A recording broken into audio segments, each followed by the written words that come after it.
ઓમ ગણેશ, હર હર મહાદેવ, જય માતાજી। હવે આ 24 તારીખ બુધવારે ત્રીજું નોરતું છે, વૃદ્ધિ તિથિ છે ત્રીજ। હવે એ દિવસે એક સરસ મજાનું શાસ્ત્રમાં કથન છે માતાજીના શૃંગાર વિશે, અને એ શૃંગાર વિશે જે કથન છે એ હું તમને કહીશ ને, બહુ સરસ, દરેક વ્યક્તિ કરી શકે, માતાજી બહુ ખુશ થશે એનાથી।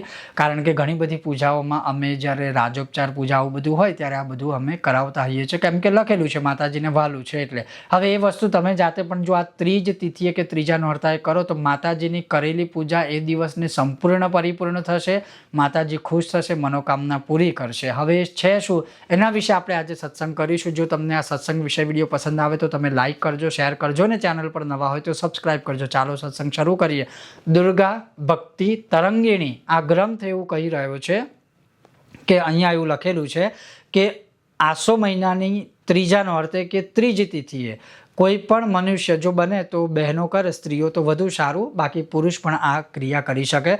કોઈ પણ વ્યક્તિ કે કોઈ પણ માતાજીના ભક્ત માતાજીના વાળમાં થોડું ચંપાનું તેલ અને થોડું, માની લો કે એક ચમચી ચંપાનું તેલ લીધું તો આપણે એક ચપટી જેટલું સિંદૂર લેવાનું, એમાં મિશ્રિત કરવાનું, અને એ સિંદૂરવાળા ચંપાના તેલને આમ આંગળીઓ બે બોળી અને પછી માતાજીના વાળ ઉપર એ સરસ લગાવવાનું। જે રીતે આપણે જે કંઈ પણ બહેનો હોય ને શૃંગાર સજતા હોય ને એવું કરે તો કેટલા ખુશ થાય, એ રીતે માતાજી પણ બહુ ખુશ થાય।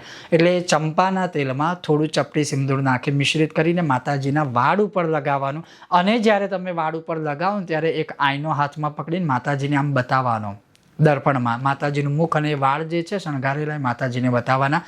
આટલો પ્રયોગ કરવાથી માતાજી બહુ જ રાજી થાય છે, બહુ જ ખુશ થાય છે, અને એ ભક્તની મનોકામના પૂરી કરે છે।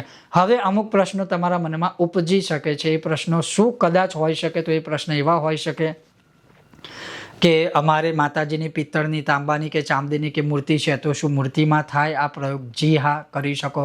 પાછળનો જે ભાગ હોય માતાજીનો વાળવાળો ત્યાં તમે આ પ્રયોગ કરી શકો। બીજો પ્રશ્ન એવો થાય કે અમારી પાસે માતાજીની મૂર્તિ નથી ને શ્રીયંત્ર છે તો શું શ્રીયંત્ર ઉપર આ પ્રયોગ થાય? જી હા, શ્રીયંત્ર પણ માતાજીના બધા જ સ્વરૂપનું એક રૂપ છે, તો યંત્રને પણ આ તમે ક્રિયા કરી શકો કે આ સાધના ઉપાસના કરી શકો।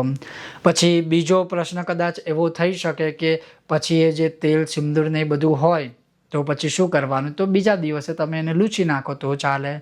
વધેલું તેલ સિંદૂર ને બધું શું અમારા વાળમાં લગાવાય? તો તમે ચાહો તો લગાવી શકો, પણ નહીં લગાવતા, કેમ કે અહીંયા પ્રમાણે એવું છે માતાજી માટે છે, તો તમે એ પ્રયોગ નહીં કરતા, એ પધરાવી દેજો।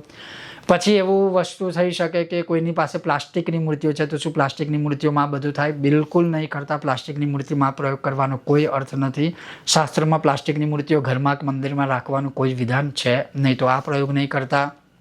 તો ટૂંકમાં આવા પ્રશ્નો કદાચ બધાના હોઈ શકે જેનો મેં તમને ઉત્તર આપ્યો। હવે એ સિવાય કદાચ કોઈ તમારો એવો પ્રશ્ન હોય આ વિષયને સંબંધિત તો તમે જરૂરથી આપણા વિડીયોની નીચે કોમેન્ટ બોક્સમાં જણાવી શકો છો। અને એ સિવાય તમે જો આ પ્રયોગ કરવાના હોય તો જરૂરથી તમે ચાહો તો અમારા વોટ્સઅપ નંબર ઉપર ફોટો કે વિડીયો શેર કરી શકો છો।